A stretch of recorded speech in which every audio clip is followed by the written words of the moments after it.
बाळा, मी तुला एक गोष्ट सांगतो. एक माणूस होता. त्याचे 3 मित्र होते.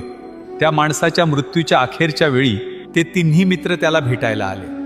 माणसाने तिघांना प्रश्न विचारला, बाबांनो, आयुष्यभर तुम्ही माझी साथ दिली, आता मृत्यूनंतरही माझ्यासोबत राहणार का? त्यावर पहिला मित्र म्हणाला, मी आयुष्यभर तुझ्यासोबत होतो, मात्र आता माझा नाईलाज आहे.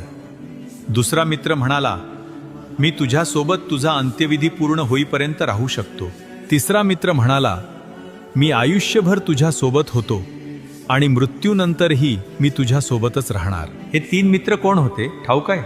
धन, कुटुंब आणि कर्म.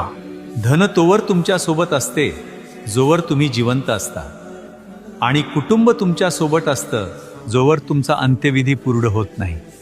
मात्र कर्म हे मृत्यूनंतरही कायम तुमच्यासोबत असतात. म्हणूनच स्वप्न अशी पहा ज्यात स्वतःच्या आधी इतरांचा विचार सामावलेला असेल, आणि श्री स्वामी समर्थचा सदैव जप करत राहा.